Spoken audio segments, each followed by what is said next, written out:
कार्यक्रम का पहला चरण बहुत अच्छा फील कर रहे होंगे, लेकिन जो लास्ट चरण है आपको गुड फील नहीं हो।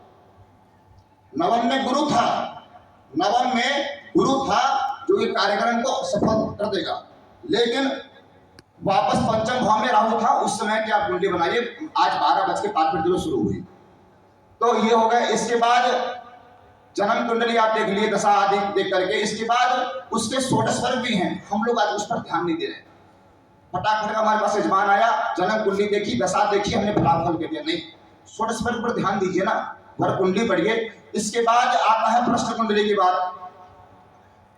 तो प्रश्न कुंडली जन्म कुंडली साथ में रखिए। कभी कभी क्या होगा कि जो जन्म कुंडली का लग्न है वही प्रश्न कुंडली का लग्न आएगा, लगभग तरह सेम आएंगे, इसका मतलब, और कभी कभी अंतर आएगा, प्रश्न कुंडली अलग रहेगा, जन्म कुंडली अलग रहेगा। पता है क्यों? तीन कर्म है ना, संचित, क्रियमान और प्रारब्ध। तो जो हमने कर रखा है, जो प्रारब्ध में हमने जो कर्म को किया है वो हमारे जन्म कुंडली है, ग्रह स्थित है, और जो प्रश्न कुंडली है वो आपके क्रियमान कर्म को बता रहा है। मान लो लिखा है जन्म कुंडली में कि अरिष्ट हो गई और अभी आपको अच्छा फल मिल रहा है, कारण क्या है?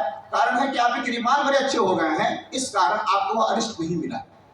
वही अगर ऑपोजिट होता है कि अच्छे योग मिल रहे हैं, अच्छे फल मिल रहे हैं और आपको बुरे फल मिल रहे हैं, तो कहीं ना कहीं यह क्रियमान कर्म का फल है। और ज्योतिष सीधा सीधा कर्म का सिद्धांत है और कुछ भी नहीं। मात्र एक सेंटेंस में मैं खत्म कर रहा हूं। सबसे पहले सामने वाला को यह बताना चाहिए, मेरी जो विधा है, जो मैं मानता हूं कि यह दिक्कत क्यों हुई। तुम्हारी पत्नी तुमको छोड़ दी या नौकरी तुम्हारा चला गया, तुमको डायबिटीज हो गई, क्यों हुई डायबिटीज? पता है हमको फॉर्मूला भाई, शुक्र वगैरह कुंडली में खराब होते हैं, ऐसी ऐसी भाव की स्थिति होती है, डायबिटीज होता है। तो ठीक है, तो हमने क्या कर्म किया था?